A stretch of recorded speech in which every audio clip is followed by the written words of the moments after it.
Banyak orang kalah bukan karena bodoh, tapi karena jatuh ke permainan orang-orang manipulatif.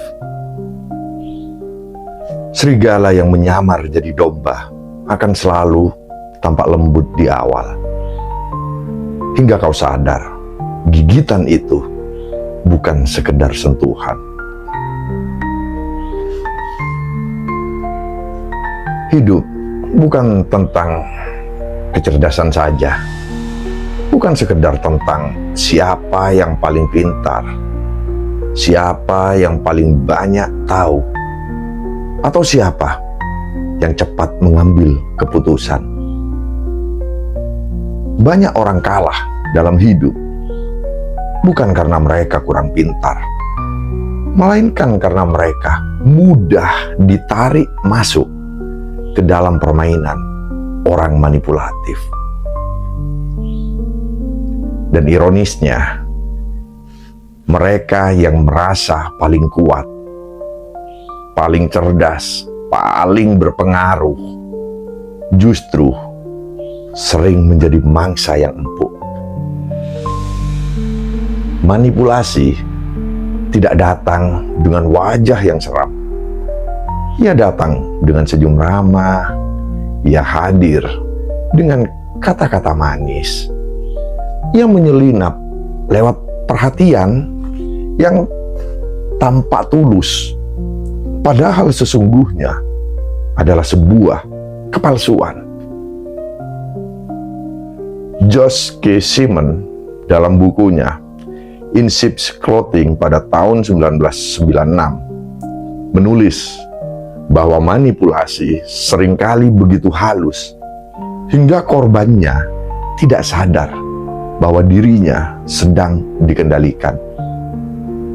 Bahkan strategi manipulasi seringkali tampak seperti sebuah kebaikan di permukaan.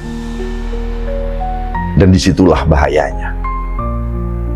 Sebab kita semua punya pengalaman yang serupa. Pernahkah kau bertemu seseorang yang membuatmu merasa bersalah, padahal kamu tidak salah sebenarnya? Pernahkah ada yang membuatmu merasa kurang, meski kau sudah memberikan yang terbaik? Pernahkah kamu merasa harus menurut, meski hatimu sebenarnya menolak? Itulah permainan manipulasi. Sebuah permainan yang jika tidak kita sadari akan menghabiskan energi, merusak harga diri, bahkan menghancurkan jati diri.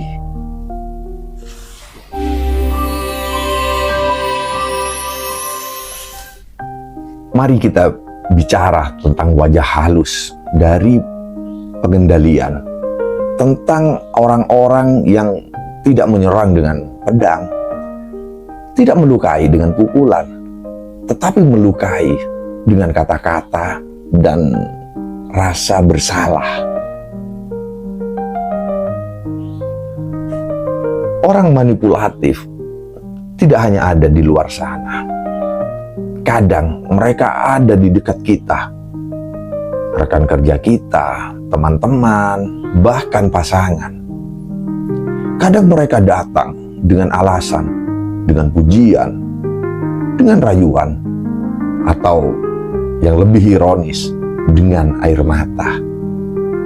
Mereka tahu kelemahan kita. Mereka tahu cara membuat kita merasa terjebak. Dan tanpa sadar, kita menjadi pion dalam permainan yang mereka ciptakan. Namun, ada cara untuk melepaskan diri. Ada langkah-langkah agar kita tidak lagi jatuh dalam perangkap mereka. Bukan dengan menjadi keras hati, tapi dengan menjadi bijak. Bukan dengan membalas licik dengan kelicikan, tapi dengan batas, dengan kesadaran, dan dengan ketegasan. Pertama, kita harus mengenali pola manipulasi. Langkah pertama adalah mengenali polanya. Orang-orang manipulatif tidak menyerang secara frontal. Mereka bekerja lewat strategi yang halus. Mereka akan membuatmu merasa bersalah, mengubah fakta, menyembunyikan sebagian informasi, atau bahkan menekan keputusanmu lewat rasa kasihan. Mungkin kamu pernah mengalaminya. Rekan kerja yang berkata, "Kamu kan lebih ahli, tolong kerjakan ini.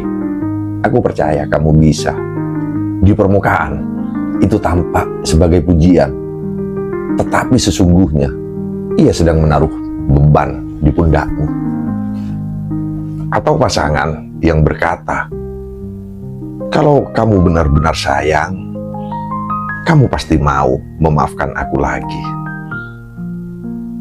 Padahal kalimat ini bukan permintaan maaf, melainkan alat untuk menghindari tanggung jawab. Simon menulis, membaca pola manipulasi sama seperti mempelajari bahasa tersembunyi yang mereka gunakan.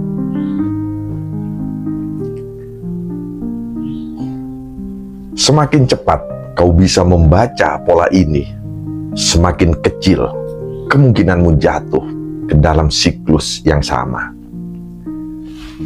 Ya, seperti mengenali jejak serigala yang tersembunyi di balik bulu domba.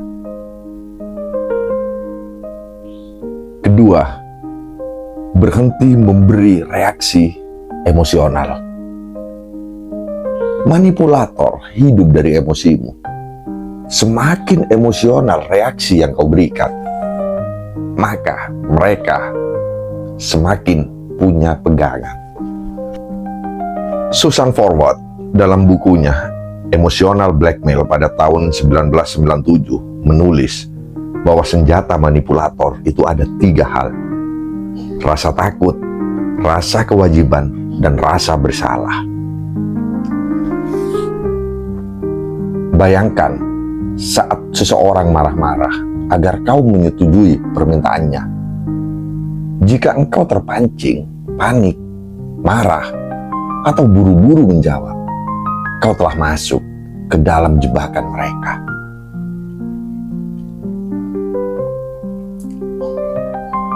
Tetapi, jika engkau tetap tenang, tidak bereaksi, atau menunda jawaban, mereka akan kehilangan senjatanya. Karena jawaban tanpa reaksi emosionalmu, mereka tidak punya bahan bakar. Ingatlah kalimat bijak. Ketika kau marah, orang lain bisa mengendalikanmu. Tapi ketika engkau tenang, maka mereka kehilangan senjata.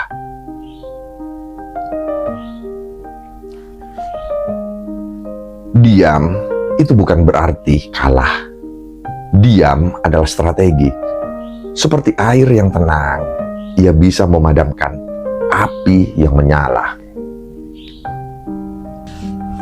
Langkah ketiga, menetapkan batas yang tegas. Manipulator selalu berusaha melewati pagar psikologismu.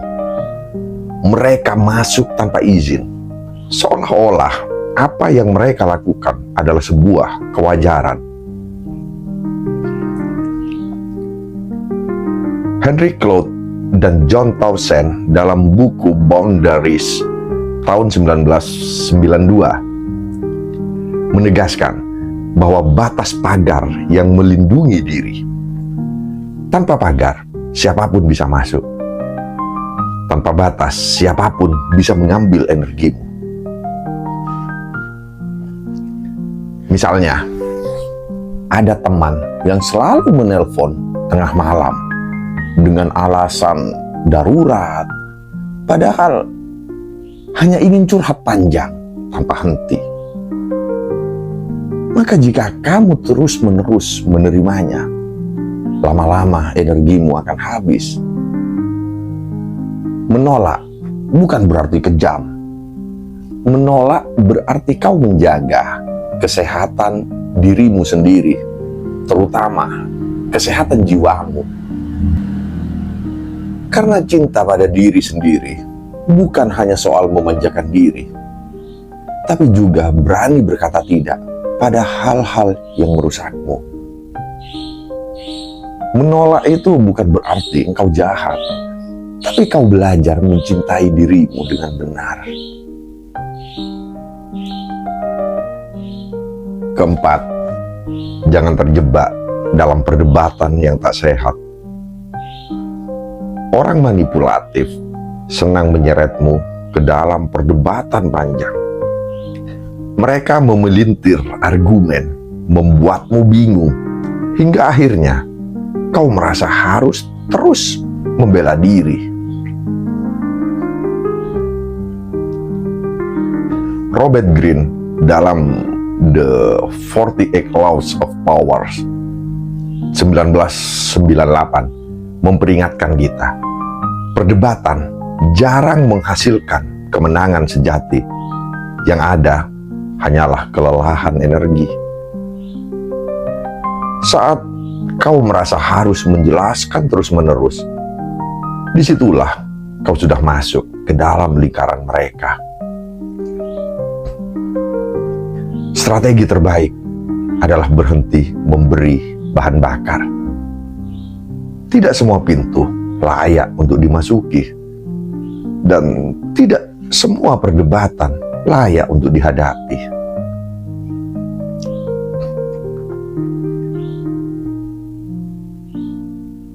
Kadang ketegasan dan diam lebih kuat daripada 1000 argumen, karena orang manipulatif tidak bisa bermain sendiri. Jika engkau menolak bermain, maka permainan akan selesai. Yang kelima, gunakan bahasa yang tegas dan sederhana. Bahasa adalah senjata, namun semakin berputar-putar kata-katamu, maka semakin besar peluang manipulator untuk mencari celah. Gary Peterson dalam Crucial Conversation di tahun 2002 menulis bahwa kalimat yang jelas, sederhana, dan langsung jauh lebih kuat. Coba engkau bayangkan 2 kalimat ini. Saya sebenarnya ingin membantu, tapi mungkin kalau ada waktu lain, saya bisa. Cuma saya juga sibuk. Tidak, saya tidak bisa. Kalimat pertama memberi ruang untuk ditekan lagi. Sementara kalimat kedua jelas, tegas, dan tidak bisa dipelintir. Bahasa sederhana adalah bahasa pedang yang elegan. Tidak perlu banyak kata. Cukup 1 kalimat jelas untuk menjaga batas. Kekuatan bukanlah banyak kata, melainkan 1 kata yang jelas dan tidak bisa dipelintir. Keenam, sadari kelemahan dirimu sendiri. Manipulator itu hanya bisa masuk lewat celah yang ada dalam dirimu. Dan celah itu seringkali adalah keinginan kita untuk disukai, dihargai, atau dianggap baik. Martha Stout dalam The Sociopath Next Door 2005 menulis, kerentanan terbesar manusia adalah keinginan untuk disukai. Contohnya jelas. Engkau takut dianggap tidak baik hati, maka kau akan terjebak membantu tanpa henti. Kau takut ditinggalkan, maka kau memaafkan kesalahan yang sama berkali-kali. Kau takut tidak diterima, maka kau akan menuruti permintaan yang jelas-jelas kau tahu menyakitimu. Kesadaran ini bukan untuk menyalahkan diri, tetapi untuk belajar menutup celah, karena mereka tidak bisa menipu tanpa izin darimu, dan izinnya itu datang dari kelemahanmu. Langkah ketujuh, bangun lingkungan yang sehat. Ini adalah strategi terakhir, yaitu menciptakan lingkaran sosial yang sehat. Brene Brown dalam Daring Greatly 2012 menulis, kerentanan adalah kekuatan, tetapi jika hanya ditempatkan di ruang yang aman. Jika lingkaranmu penuh dengan orang manipulatif, kau akan selalu merasa lelah, terkuras, dan hancur perlahan. Namun, jika engkau dikelilingi oleh orang-orang yang tulus, kau akan menemukan kekuatan untuk bertahan. Lingkungan sehat bukan sekedar kenyamanan. Ia adalah tanah subur tempat jiwamu bisa tumbuh.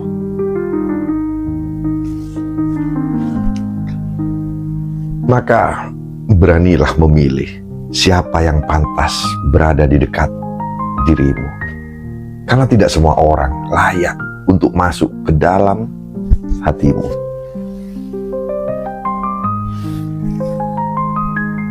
Lingkungan yang sehat adalah rumah bagi jiwa yang ingin tetap utuh. Orang manipulatif tidak akan pernah berhenti berusaha. Mereka akan terus mencari celah, terus mencoba cara baru. Namun kabar baiknya adalah kita bisa belajar untuk tidak menjadi mangsa, yaitu dengan mengenali pola, menjaga batas, mengendalikan reaksi, memilih kata, memahami kelemahan diri, dan membangun lingkungan yang sehat. Dengan begitu, kita bisa menjaga jiwa tetap utuh. Banyak orang yang kalah bukan karena bodoh, tetapi karena tidak pernah menyadari permainan halus ini. Jangan biarkan dirimu menjadi salah satunya. Ingatlah ini. Jadilah jiwa yang tegas, yang tidak bisa ditarik masuk ke panggung sandiwara orang lain. Dan jika hari ini kau merasa lelah karena terus dipermainkan, bangkitlah, berdirilah, dan mulailah belajar berkata tegas, tanpa harus kehilangan kelembutan jiwamu. Karena hidupmu terlalu berharga untuk dihabiskan dalam permainan orang lain.